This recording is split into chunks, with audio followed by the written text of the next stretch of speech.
Le dernier métro, Je vous aime, Fort Sagan, drôle d'endroit pour une rencontre, les temps qui changent.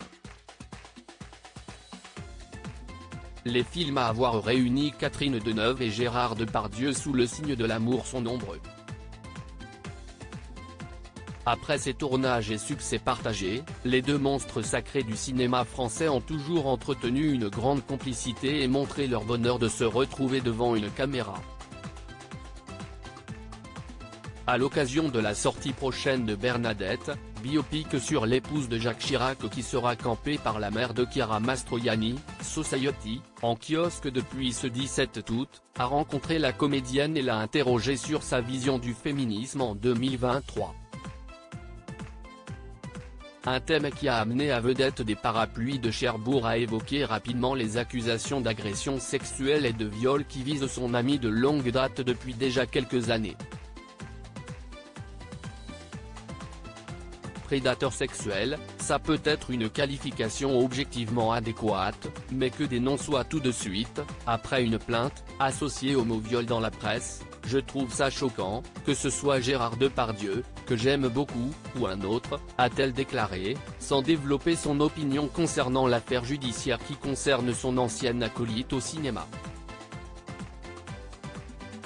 Je ne suis pas en train de minimiser ou nier que ça existe, évidemment que je soutiens absolument toutes les victimes, a-t-elle par ailleurs assuré. Mais je note qu'avant, il y avait une certaine rigueur avec ce genre d'informations, alors que maintenant, elles tombent en flot continu dans les téléphones, elles sont répétées matin et soir dans les journaux télévisés, a ajouté l'actrice de 79 ans. Supérieure à Catherine Deneuve, qui sont les hommes qui ont marqué sa vie ?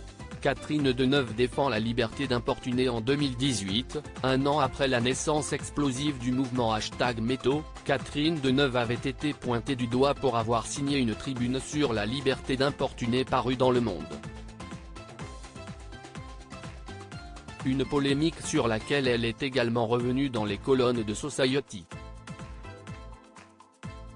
Dieu sait que je suis vraiment féministe, mais je trouve très choquant que lorsqu'un homme a eu un problème dans une relation avec une femme qui prétend avoir subi un comportement inapproprié, on parle immédiatement de viol, a-t-elle déploré dans le quinzomadaire. En juillet dernier, une série d'articles du Monde sur Gérard Depardieu, détaillant les accusations dont il fait aujourd'hui l'objet, ont donné l'occasion à Sophie Marceau, sa partenaire dans Police de Maris Pialat sortie en 1985, de dénoncer les comportements inadmissibles de l'acteur lors du tournage. Haleine fétide préparée juste avant une scène rapprochée, main baladeuse dans les scènes de lit, sous les draps pour rester invisible pour l'objectif de la caméra, le comédien aurait mis mal à l'aise la star de la boum à plusieurs reprises. Il n'a jamais osé me toucher devant l'équipe, sinon il aurait reçu mon poing dans la gueule, s'est souvenue celle qui s'était déjà exprimée dans le passé sur les conditions de production du film. C'est un prédateur, Depardieu, il faut qu'il bouffe tout et tout le monde, avait-elle notamment regretté auprès de Society en 2015.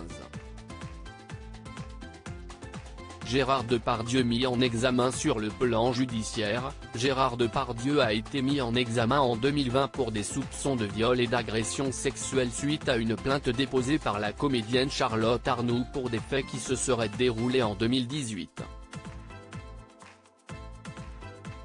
Plusieurs autres témoignages de femmes dans les médias sont venus étoffer ces accusations, mais aucune autre victime présumée n'a porté plainte. L'acteur, qui a toujours nié les faits qui lui étaient reprochés, reste présumé innocent.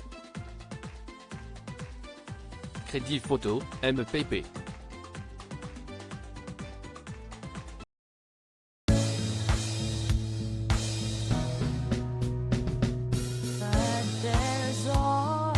Through the rough times